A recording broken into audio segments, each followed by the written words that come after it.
දැන් මේ ග්‍රහලෝකාගාරය ඇතුළට යන්න ඕනේ කොහොමද? ටිකට් ගන්න ඕනද? ඔව් පුතා. දැන් අපි මේ ග්‍රහලෝකාගාරයට ආවන් පස්සේ ඔයගොල්ලෝ දර්ශනයක් බලන්න ඕන නම් අපි ටිකට් එකක් ගන්න ඕනේ. දැන් ඔයගොල්ලෝ ඇවිල්ලා තියෙන්නේ යුනිෆෝම් නෙවෙයිනේ. පාසල් දර්ශනයක් වෙලාවදී ආවනම් ඔයගොල්ලන්ට ටිකට් එකේ ප්‍රයිස් එක වෙන්නේ මිල වෙන්නේ රුපියල් 30යි. අද ඔයගොල්ලන්ට ඒ වුණාට රුපියල් 50ක ටිකට් එකක් තමයි ගන්න වෙන්නේ. ඔයගොල්ලෝ අම්මලා තාත්තලාත් එක්ක ආවනම් අම්මලා තාත්තලාට රුපියල් 100ක ටිකට් එකක් ගන්න වෙන්නේ. අපි ටිකට් කවුන්ටරේට යමුනේ.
දූල පුතාලා මේ ඇවිල්ලා තින්නේ ග්‍රහලෝකාගාරයට අපි ඇතුළට යන්න තියෙන පාරට. අපි මේ නයිට් පාත් එකක් හදලා තින්නේ.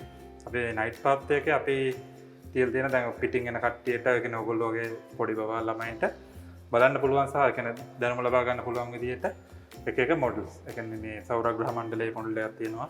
එතන තියෙනවා චන්ද්‍රග්‍රහණය, ඒතකොට සූර්යග්‍රහණය බලන්න පුළුවන් විදිහේ මොඩල් එකක්. ඒත් එක්කම තව ඉස්සරහට යනකොට ඔයගොල්ලන්ට පෙනේවි ඇස්ට්‍රොනොට්ගේ කියන්නේ අඩි 6ක් උස ඇස්ට්‍රොනොට් කෙනෙක්ගේ මේකක් තියෙනවා. කියන්නේ හදපු ඇත්තම විදියට හදපු එකක් තියෙනවා. ඔයගොල්ලන්ට මොනවා හරි ප්‍රශ්න තියෙනවා නම් අහන්න පුළුවන්. දැන් අපි අහලා තියෙනවානේ ප්ලූටෝ කියන්නේ ග්‍රහලෝකයක් කියලා.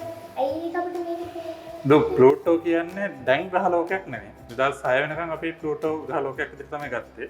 2006 දී අන්තර්ජාතික අභ්‍යවකාශ ඒජන්සි එක නේෂනල් යුනියන් එක IAU එක තීරණයක් ගත්තා ග්‍රහලෝකයක් කියන එක නිර්වචනයක් දෙන්න. ඒ ග්‍රහලෝකයක් කියන නිර්වචනය අනුව ප්ලූටෝ කියන එක ග්‍රහලෝකයක් වෙන්නේ නැහැ. හරිද? මම ග්‍රහලෝකයක් කියන නිර්වචනය මම කියන්නේ ග්‍රහලෝකයක් වෙන්න නම් ප්‍රධාන වශයෙන් කොටස් තුනක් සම්පූර්ණ වෙන්න ඕන. ඒත් පළවෙනි එක තමයි ඒ ග්‍රහලෝකය ගෝලාකාර වෙනවා. හරිද? එතකොට ග්‍රහලෝකයේ ගමන් කරන පතේ කක්ෂය ප්‍රිය වෙන්න ඕන. කියන්නේ තවත් ග්‍රහලෝකයක කක්ෂයකින් ඡේදනයක් වෙන්න බෑ. හරි. එතකොට ඉලිප්සාකාර ගමන් මාර්ගයක් සහිතව තියෙන්නත් ඕන. එතකොට ප්ලූටෝ අයින් කරපු හේතුව තමයි ප්ලූටෝ ග්‍රහලෝකයක්. කියන්නේ 2006 වෙනකම් ප්ලූටෝ ගෝලාකාරයි. එතකොට ඒ අවස්ථාවේ හරියනවා. ඒ වුණාට ප්ලූටෝගේ කක්ෂය ප්ලූටෝගේ ඉස්සරහින් ඉන්න නෙප්චූන්ගේ කක්ෂයත් එක්ක ඡේදනය වෙනවා. හරි. ඔයගලන්ට මම බලා ගන්න පුළුවන් ඉස්සර ෆොටෝස් වල ඒ කියන්නේ ප්ලූටෝ ග්‍රහලෝකයක් විදිහට තියෙන කාලේ තියච්ච ෆොටෝස් වල තියෙනවා යුරේනස් සහ නෙප්චූන්ගේ ගමන් පතේ නිකන් පොඩි ආනතියක් එක්ක තමයි ගමන් කරන්නේ. එතකොට ඒ නෙප්චූන්ගේ කක්ෂයෙන් කැපෙන හින්දා තමයි ප්ලූටෝගේ කක්ෂය ප්ලූටෝ ග්‍රහපේ සෞරග්‍රහ මණ්ඩලයෙන් අයින් කළා වාමන ග්‍රහලෝකයක් විදිහට නම් කළා තියෙන්නේ. එතකොට දැන් මේ අපි දන්නවා සෙනසුරුවල නම් දූවිලි වලලක් තියෙනවා. දැන් අපිට මේක පේන්න තියෙනවා යුරේනස් වල දූවිලි වලලක් තියෙනවා. ඒකට හේතුනේ මොකක්ද? ඔව්. සෙනසුරුගේ දූවිලි වලාවක් කියලා කියන්නේ ඇත්තටම අපිට වලල්ලක් වගේ පේනකොට මේක තියෙන ග්‍රාහක කෑලි දූවිලි වලින් ආශ්‍රව හදිච්ච ඒව තමයි මේ සෙනසුරුගේ වලල්ලක් විදිහට අපිට පේන්නේ. ඒතකොට යුරේනස්ගේ ඒ විදිහටම දූවිලි එතකොට වායු මේ කියන්නේ වායු එතකොට තව එතකොට ග්‍රාහක කෑලි වලින් හදිච්ච තුනේ පටලයක් තියෙනවා. ඒක අපේ සෙනසුරු තරම්ම පැහැදිලි නැහැ. ඒක පැහැදිලි නැති වෙන හේතුව තමයි ගොඩක්ම මේකේ ඔයගොල්ලන්ට පේනවා ඇති මේ වලල්ල තියෙන්නේ අනිත් පැත්තට. කියන අංශක 90ක් විතර අලයට තමයි තියෙන්නේ. දැන් මේක තියෙන්නේ පොළොවට සමාන්තරව. මට යුරේනස්ගේ පොළොවට ලම්බකව තමයි තියෙන්නේ. ඒකට අපේ ඔබ්සර්ව් කරනකොට පෘථිවිය ඉඳලා අපිට ඒක යුරේනස් තියෙන ගොඩක් ඈතින්. ඒකට අපිට බලා ගන්න අමාරුයි. ඒකේ දූලි වල තුනී හින්දා බලා ගන්නත් අමාරුයි. මේක මේ දුර හින්දා අපිට ඉතාමත් අමාරුයි බලන්න. ඒක ඔබ්සර්ව් කරන්න අමාරුයි. තව ප්‍රශ්නක් තියෙනවද? ග්‍රහකවල නම් තියෙනවද? මේ ග්‍රහකවල. ඔව් දැන් මේ තියෙන්නේ අඟහරුයි බ්‍රහස්පති අතර තමයි මේ ග්‍රහක වලල්ල තියෙන්නේ. දැන් ඔයගොල්ලෝ මේ ඡායාරූපෙත් පෙන්නන්නේ ඒක. මේ තියෙන ග්‍රහක වලල්ල. බ්‍රහස්පතියේ තියෙනවා අඟහරු තියෙනවා මාස්. ඒ දෙක අතර තමයි ග්‍රහක වලල්ල තියෙන්නේ. දැන් ග්‍රහක වලල්ලේ ග්‍රහක තියෙනවා අනන්ත ප්‍රමාණ ගණනක් නෑ. සංඛ්‍යාවක් කියන්න බෑ. මොකද සංඛ්‍යාවක් කියන්න බැරි අද කියන සංඛ්‍යාව හිත වෙනස් වෙන්න පුළුවන්. මොකද දැන් මේ ග්‍රහක දෙකක් එකට හැප්පිලා අලුත් දෙයක් හැදෙන්න පුළුවන්. ඒ වගේ ඉන්න අපිට ඇත්තම ගණනක් කියන්න බෑ. එකක් සූර්යාවට පරිභ්‍රමණය වෙන තියෙන්නේ. මේකේ තියෙනවා එක එක සයිස් වල ග්‍රහක. හරි සමහර ඒවා තියෙනවා අපේ ශ්‍රී ලංකාව තරම් විශාල ග්‍රහක තියෙනවා. ඊට කුඩා ඒවා තියෙනවා. දූවිලි වැලි කැට තරම් ඒවා තියෙනවා. එතකොට ඒවට එක එක අපි හඳුනාගත්ත ඒවට නම් දීලා තියෙනවා. තව ප්‍රශ්න තියෙනවා? දැන් මේ සෙනසුරු වල අර වටේට දුවිලි වලල්ලා තියෙනවානේ. එතකොට ඒක ගෝලාකාර නෙමෙයි මැද්දෙන් වෙනම එකක් ආවම ගෝලාකාර වෙනස් වෙනවානේ. එතකොට ඒක මේ ග්‍රහලෝකයක් විදිහට ගන්න පුළුවන්ද? දැන් මේක දැන් පුතා කියන්නේ දැන් අර ග්‍රාහක නිර්වචනයත් එක්ක මේක තියෙන්නේ මෙහෙම. දැන් අපේ සෙනසුරු කියලා කියන්නේ සාපේක්ෂව ඉතා විශාල ග්‍රහ වස්තුවක්. ඒකට මේකේ ඉලිප්ස් එක කියන්නේ පාත් එක ඡේදනය වෙන්න නම් සාමාන්‍යයෙන් අපේ හඳ තියෙන හඳ තරම් විශාල චන්ද්‍රයක් හරි මොකක් හරි වලල්ලේ තියෙන ග්‍රහකයක් තියෙනවා. අපි දන්නවා සෙනසුරුට ඉතා විශාල චන්ද්‍රයන් ප්‍රමාණයක් තියෙනවා. සෞර ග්‍රහ මණ්ඩලයේ දෙවෙනිට විශාලතම චන්ද්‍රයන් සිටින සෙනසුරු. බ්‍රහස්පතිට තමයි වැඩියෙන් ඉන්නේ 82. හරි. එතකොට දැන් ඒ ඔක්කොම තියෙන්නේ චන්ද්‍රයන් ඔක්කොම තියෙන්නේ මේ සෙනසුරුගේ කක්ෂය ඡේදනය නොවේ. කක්ෂය කියලා කියන්නේ නේ ගමන් මාර්ග. ඒ දෙන්න ගමන් මාර්ග. එතකොට දැන් තියෙනවානේ වැඩිම හඳවල ගන්න. එතකොට සෙනසුරුයි එතකොට බ්‍රහස්පති අතර ඒ හඳවල ගන්න වෙනස් වෙන්නේ නැද්ද? වෙනස් වෙනවා. 82 කියලා කියන්නේ මේට අවුරුදු එකමාරකට විතර කලින් තමයි 82 කියලා තීරණය කරේ. ඊට කලින් තිබ්බ 60 ගණන් 64ක් වගේ. ඒ 64 දෙන කාලේ සෙනසුරු තමයි වැඩිම චන්ද්‍රයන් ගන්න. ඊට පස්සේ තමයි අවතෙන් හොයාගත්ත චන්ද්‍රයත් පිරිසත් එක්ක මේ බ්‍රහස්පතියේ චන්ද්‍රයන් ප්‍රමාණය වැඩි වෙනවා. මොකද සෙනසුරු සහ බ්‍රහස්පතියේ චන්ද්‍රයන් අද තියෙන ගාන 60 වෙනස් වෙන්න පුළුවන්. ඒ වගේ මොකද ඒගොල්ලෝ අපි අත්‍තරම මේකවත් මේ හොයාගන්නේ පෘථිවිය ඉඳන් නිරීක්ෂණය කරලා. ඒ පෘථිවිය ඉඳන් නිරීක්ෂණය කරනකොට අපිට පායන ඒවා තමයි අපිට වෙන්නේ. හරි අපිට ඒ පායන එක වෙනස් පායුවොත් අපිට ඒක අලුත් දෙයක් කියලා නේ අපිට අඳුරගන්නේ. අන්න ඒ වගේ හේතු හින්දා තමයි ඒ කවුන්ට් එක වෙනස් වෙන්නේ. දැනට තියෙන කවුන්ට් එක අනුව ජුපිටර්ත් එක බ්‍රහස්පතියට තමයි වැඩිම චන්ද්‍රයන් තියෙන 82. හරි එහෙනම් මේ දුලුදලා අපි ඉස්සරහට යන් ඉස්සරහම මොනවද තියෙන්නේ කියලා බලන්න. එතකොට මේක මොකක්ද සර්? මේක ඇයිලදු මේ ග්‍රහණ නිරීක්ෂණ පෙන්වන්න හදපු මොඩල් එකක් තමයි මේ තියෙන්නේ. ඒකට අපි දන්නවා ග්‍රහණ වර්ග දෙකක් තියෙනවා. සෞර චන්ද්‍රග්‍රහණ සහ සූර්යග්‍රහණ කියලා. ඒ ග්‍රහණ ජාති දෙක පෙන්වන්න තමයි මේ මොඩල් එක හදලා තියෙන්නේ. සර් චන්ද්‍රග්‍රහණයක් කියන්නේ මොකක්ද? ඔව් පුතා. චන්ද්‍රග්‍රහණය කියලා කියන්නේ අපේ තියෙන ඉර පෘථිවිය සහ චන්ද්‍රය. චන්ද්‍රග්‍රහණයකදී වෙන්නේ ඉරයි පෘථිවියයි පස්සට එහෙම නැත්නම් චන්ද්‍රයයි ඉරයි අතරට පෘථිවිය පැමිණීම තමයි චන්ද්‍රග්‍රහණය කියලා කියන්නේ. මට මේක පෙන්වන්න පුළුවන් චන්ද්‍රග්‍රහණයකදී මොකද වෙන්නේ කියන එක.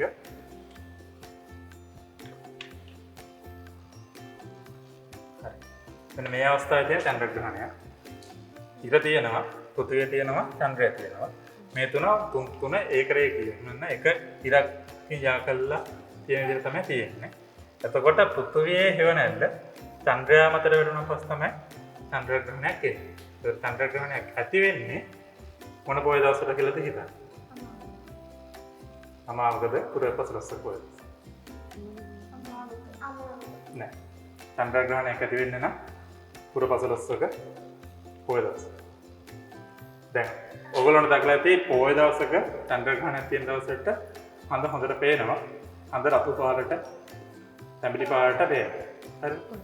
ඒ පේන්නේ ඇත්තටම මේ පෘථිවියේ හෙවණැල්ල චන්ද්‍රයා මතට ඇවිල්ලා. එතකොට පුරපසලස්සක පොය දවසට තමයි චන්ද්‍රග්‍රහණය අපිට නිරීක්ෂණය කරගන්න පුළුවන්.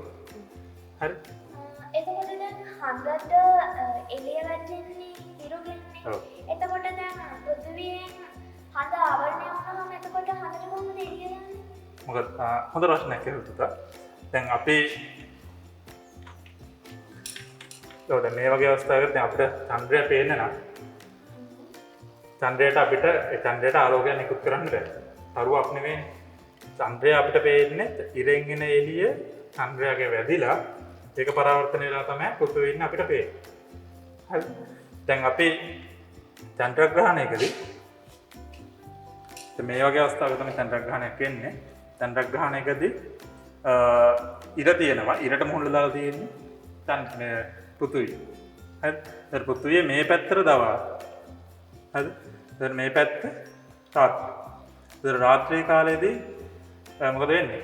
දැන් රාත්‍රී කාලේ තමයි අපිට චන්ද්‍රය පේන්නේ. හරි. දවල් කාලේ චන්ද්‍රය පේනවා. ඒකට අපේ චන්ද්‍රයට වඩා චන්ද්‍රයාගේ නිකුත් වෙන ඒ කියන්නේ පරාවර්තන වෙලා එන එළියට වඩා ඉර එළිය බලවත් නිසා අපිට දවල් කාලේදී ඉර පේන්නේ නැහැ. හරි. දැන් මෙතෙන්දී චන්ද්‍රග්‍රහණයකදී අපිට දැන් මේක සාපේක්ෂව බලුවම පස්සේ අපිට ඉරත් එක්ක සාපේක්ෂව බලනකොට කුඩා ප්‍රමාණයක් කියන්නේ චන්ද්‍රයාව අපිට මේ පරාවර්තනය වෙලා පේන්න පුළුවන් ප්‍රමාණයක් තියෙනවා. හරි. එතකොට ඒකෙන් හින්දා තමයි අපිට චන්ද්‍රය පේන්නේ. දැන් අපිට සූර්යග්‍රහණයකදී වෙන්නේ එතකොට ඒක වාර ලේසි ප්‍රශ්නට උත්තරය ගැන සූර්යග්‍රහණයත් එක්ක කතා කරනකොට සූර්යග්‍රහණයකදී වෙන්නේ ඉරයි පෘථිවියයි අතරට හඳ ඇවිල්ලා චන්ද්‍රය ඇවිල්ලා. ඒතර චන්ද්‍රයාගේ අපිට පේන්නේ නැති පැත්ත තමයි මේ පැත්ත. හරි. එතකොට පෘථිවියනේ අපිට පේන්නේ චන්ද්‍රයනේ. චන්ද්‍රයාගේ අපිට මේ පැත්ත පේන්නේ අඳුරුයි. මොකද චන්ද්‍රයා මූල දාලා තියෙන පැත්ත එළියයි මේ පැත්ත. අපිට පෘථිවියේ මූල දාලා තියෙන පැත්ත අඳුරු. හරි. ඒතර ඒකින් තමයි චන්ද්‍රග්‍රහණ සූර්යග්‍රහණය අමාරු. එහෙම නැත්නම් අපිට හඳ පේන්නේ නැති දවසක ඇති වෙයි. සූර්යග්‍රහණය මම කලින් කිව්වා වගේ පෘථිවියයි චන්ද්‍රය අතරට චන්ද්‍රයා පැමිණියන් පස්සේ තමයි සූර්යග්‍රහණය ඇති වෙන්නේ. එතකොට පෘථිවිය මත ඔයගලන්ට පේන ඇති මේ චන්ද්‍රයාගේ හෙවණැල්ල. මේ පතිත වෙලා තියෙනවා. දැන් අපිට ආසන්නතම චන්ද්‍රග්‍රහණය සූර්යග්‍රහණය සිදු වුණේ 2019 දෙසැම්බර් 26 වෙනිදා. වලයාකාර චන්ද්‍ර සූර්යග්‍රහණය වලයාකාරකවම මතක් වුණේ සූර්යග්‍රහණ තුනක් තියෙනවා. පූර්ණ සූර්යග්‍රහණ, අර්ධ සූර්යග්‍රහණ සහ වලයාකාර සූර්යග්‍රහණ. පූර්ණ සූර්යග්‍රහණයක් තමයි සිදු වෙන්නේ අර අමාවක දිනය වලදී. එතකොට පූර්ණ සූර්යග්‍රහණයකදී මේ පෘථිවිය කට්ටියට අපි පෘථිවින කට්ටියට හඳ ඉර ඡායා ඒ කියන්නේ ඉරේ අපිට පේන පැත්ත සම්පූර්ණයෙන්ම හඳෙන් කවරලා තමයි පේන්නේ. හරිද? ඒ වෙලාවට අපිට නිකන් රාත්‍රී අහස වගේ අඳුරු වෙලා පේන්නේ. ඒකට අර්ධ සූර්යග්‍රහණයකදී ඉර ඡායා කියන්නේ අපේ ඉරේ පේන පැත්තෙන් භාගයයි කවර් වෙන්නේ. චන්ද්‍රයාගේ කුෂ්ඨය. ඒතර වලයාකාර සූර්යග්‍රහණයකදී ඉර අපිට පේන්නේ බලල්ලක් වගේ. ඒ කියන්නේ චන්ද්‍රයාගෙන් කවර් වෙලා බලල්ලක් විදිහට තමයි ඉර අපිට පේන්නේ. ඒතර වලයාකාර සූර්යග්‍රහණය තමයි දෙසැම්බර් 26 වෙනිදා 2019 දී සිද්ධ වුනේ. අපි ඉස්සරහට යමු. ඊට කලින් මට කියන්න ඕන මේ අතර මේ මොඩල්ස් දෙක හදලා තියෙන්නේ අපේ ග්‍රහලෝකාගාරයේම වැඩ කරන අපේ තාක්ෂණ ශිල්පී මාසිංහ මහත්තයා. ඒ මහත්තයා තමයි සම්පූර්ණ ගෞරවය හිමිවන්නේ මේ නිර්මාණ කරපු එකට. අපි ඉස්සරහට ඉස්සරහට යනකොට අපිට මේ පේන්න තියෙන්නේ ඇත්තටම අපි දන්නවා අඳුර මුලින්ම පායතේ කවුද කියන්නේ? Neil Armstrong. නීල් ආම්ස්ට්‍රෝන්ගේ අඳුරක් තමයි මේ අපි හදලා තියෙන්නේ. නීල් ආම්ස්ට්‍රෝන් ඒ කියන්නේ මේ හදලා තියෙන අභ්‍යවකාශ ඇඳුම ඇස්ට්‍රොනොට් කිට් එක ස්පේස් අපි දන්නවා අපි ෂටල්ස් වලින් රොකට්ස් වලින් අභ්‍යවකාශයට යනකොට අඳින ඇඳුම තමයි මේ හදලා තියෙන නීල් ආම්ස්ට්‍රෝන්. මේක මොනවද හදලා දුක් මේක ඇත්තටම අපි හදලා දෙන්නේ එදිවරින්. හරිද? එතකොට ඇත්ත ස්පේස් කිට් එකකදී මේක අපි උඩම ලේයර් කරේදී ඊට පස්සේ මේක ලේයර් සාමාන්‍යයෙන් අපි දන්නවා අපේ ඇඳුමක තියෙන එක ලේයර් එක. ඊළඟට අපි අභ්‍යවකාශගත වෙනකොට අපි අඳිනවා විශේෂයෙන්ම මේක ඒ ඇඳුමේ තියෙනවා ලේයර් කිහිපයක්. හරිද? උඩම ලේයර් එක රෙදි නයිලොන් වගේ රෙද්දා. ඊට පස්සේ net එකක් වගේ තියෙනවා. ඒ වගේ ලේයර් කිහිපයක් තියෙනවා.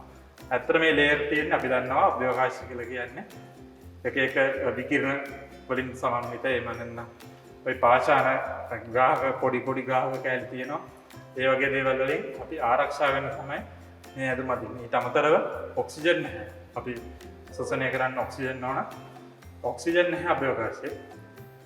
ඒ ඔක්සිජන් වලින් සමන්විතයි මේක ඇඳුම කියන ඔක්සිජන් කිට් එකක් කියන ඔක්සිජන් සිලින්ඩර් එක පිටිපස්සේ ඉල්ලලා මේ වගේ බට වලින් තමයි ඒ ඔක්සිජන් අපි ගන්න. ඒකට සංනිවේදනය කරගන්න. කියන දැන් අපි ඇස්ට්‍රොනොට් දැන් නම් වර්තමානයේදී අපි දන්නවා ISS කියලා එකක්. International space centre. ISS එකේ ඉන්න අභ්‍යවකාශගාමීන් ඔවුන්ගේ යානයේ පිටතට ඇවිල්ලා එක අලුත් ඇඩිය කටයුතු කරනවා. එතකොට අඳින්න මේ වගේ ඇඳුමක්.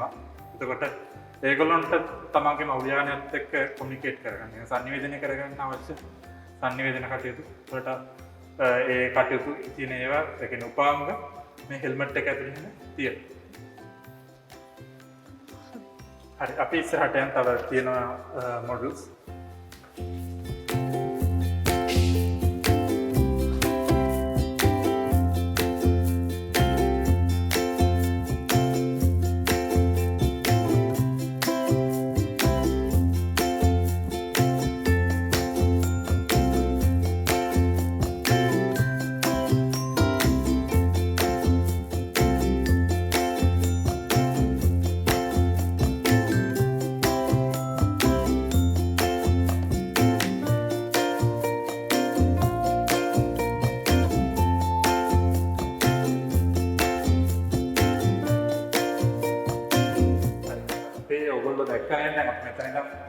මොඩල්ස් බලාගෙන ආවා මෙතෙන්ට. ඒකට ඔයගොල්ලෝ දැක්කද මේකේ උඩ තියෙනවා තරු රටා වලින් නැත්නම් තරු රටා වලින් හදපු වියන අහසක් හදලා දෙනවා. ඒතර ඉස්සරහින් දාම තියෙන ඔක්කොම තියෙන තරු රටා. ඒ ඉස්සරහින් දාම අපි ගත්ත තොරායන් තියෙනවා මහ බල්ලා මහ වලසා. එතකොට තියෙනවා මෙතන තියෙනවා ඔයගොල්ලන්ට මිතුනේ. නැත්නම් ජෙමිනි කියන තරහාරාක්ෂය මෙතන තියෙනවා. එතකොට රොෂම්බ ටෝරස් රොෂම්බ කියන ටෝරස් ඒ වගේ අරහෙට යනකම්ම අහසක් තමයි හදලා තියෙන්නේ තරු රටාව. ඊට අමතරව ඔයගොල්ලෝ දැකලා ඇති දැක්කද මෙතන සෞරග්‍රහ මණ්ඩලයේ ඡායාරූප ග්‍රාහක පටිය ඇස්ටරොයිඩ් බෙල්ට් එක. එතකොට මෙතන තියෙනවා නියුට්‍රෝන් ස්ටාර් එකක්. එතකොට නියුට්‍රෝන් තරුවක් නිහාරිකා ඒ වගේ නිහාරිකාවල ෆොටෝ එක ඡායාරූප අපේ මේ ගමන් පතේ ඔයගොල්ලන්ට දැනුම ලබා ගන්න තමයි අපි එල්ලලා තියෙන්නේ හදලා තියෙන්නේ. එතකොට සර් මේ නිහාරිකාවක් කියලා කියන්නේ මොකද්ද? ඔබ දන්නේ නිහාරිකාවක් කියලා කියන්නේ අපි දන්නවා තරුවක් කියන්නේ මොකද? තරුවක් කියලා කියන්නේ තමන්ගේ ශක්තිය තමන් විසින් උපයාගෙන හැදෙන වස්තුව. උදාහරණයක් වූ සූර්යය. සූර්යාගේ ශක්තිය සූර්යා විසින්ම තමයි හදාගන්නේ. ඒ කියන්නේ හයිඩ්‍රජන් හීලියම් බවට පත් වෙනවා. සූර්යාගේ ඇතුළේ වෙන ක්‍රියාදාමය හයිඩ්‍රජන් හීලියම් බවට පත් වෙලා එහෙම නෂ්ට ක්‍රියාදාමය. හරි? ඒ වගේ තමයි තරුවක් කියලා කියන්නේ මිනිස්සෙක් වගේම ජීවිත කාලයක් තියෙන ජීවිත රටාවක් තියෙන දෙයක් තමයි. තරුවකට උප්පත්තියක් තියෙනවා, තරුවක යං ඒජ් එකක් නම් බාල කාලයක් තියෙනවා, ඊට පස්සේ තරුණ කාලයක් තියෙනවා, ඊට පස්සේ වයසට ගිහිල්ලා මැරිලා යන අවස්ථාවක් තියෙනවා තරුව.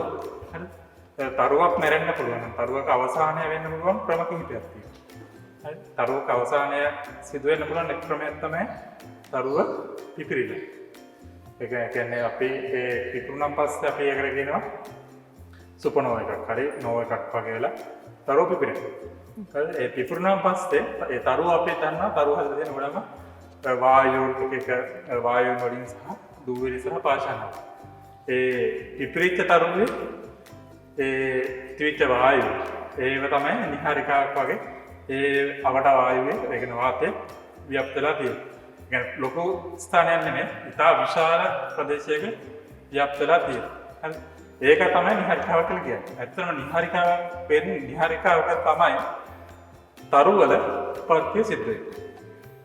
හරි, තරුවක තිඹිරිගය කියලා කියන්නේ සිංහලේ අපි කියන්නේ තරුවක තිඹිරිගය කියලා කියන්නේ තරුවක නිහාරිකාව. يعني නිහාරිකාව. හරි. එතකොට එක තරුවක් කෙනෙක් කියලා තරු බිලියන ගණනකට උත්පත්තිය ලබා දෙන ස්ථානය තමයි නිහාරිකාව කියලා කියන්නේ සරලව. ඒකට මෙතන ඔයගොල්ලන්ට පේනවා ඇති මුදු නිහාරිකාව. ඉන්නා රින් නෙබියුලා එක තියෙනවා. අතන එහාට එන තිබ්බ ඊගල් නෙබියුලා එක කියන්නේ රාජාලියගේ හැඩයක් තියෙන නෙබියුලා එක නිහාරිකාව.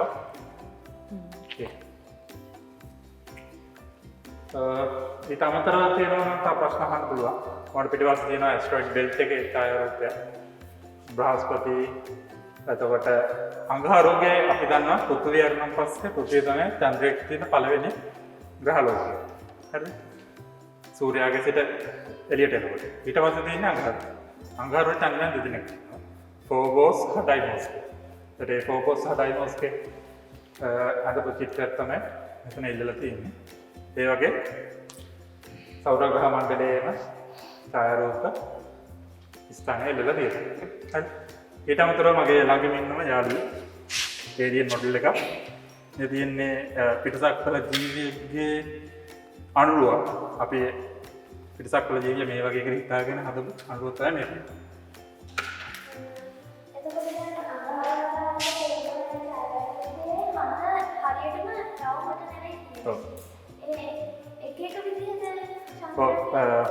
දැන් අපේ හිතන් ඉන්න ග්‍රහ ලෝකයක් කියලා කියමු පස්සේ ඇත්තට රවුමක් වෙනවා. ගෝලාකාර වෙනවා කියලා. ඒ වුණාට එහෙම නැහැ.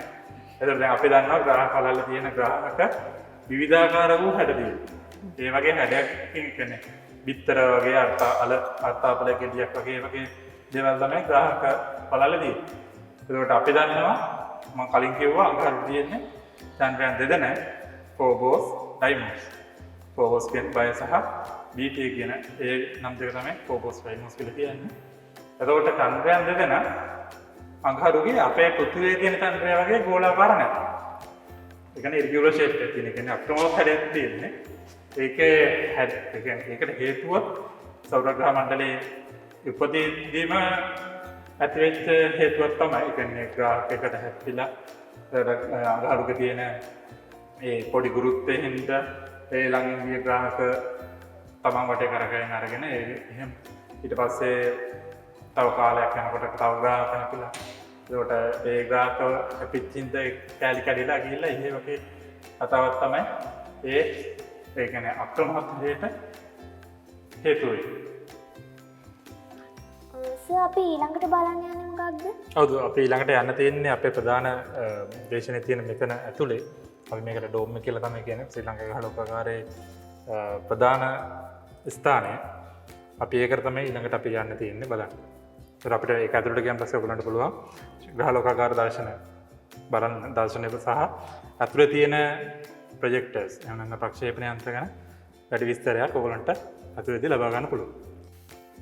හොඳයි. ඔන්න ඉතින් අදට අපිට පුංචි යාළුවන්ගේ නිවසෙන් සමුගන්න වෙනවා. අපි තවත් තොරතුරු ගොඩක් බලන්න තමයි යන්නේ. ඒ තොරතුරු ඔක්කොම අපි ලබන සතියේ පුංචි යාළුවන්ට ගෙනෙනවා. ඔන්න ඉතින් පුංචි අපේ චාරිකා එක්ක ලබන සතියේ පුංචි යාළුවා අනිවාර්යෙන්ම එකතු වෙන්න.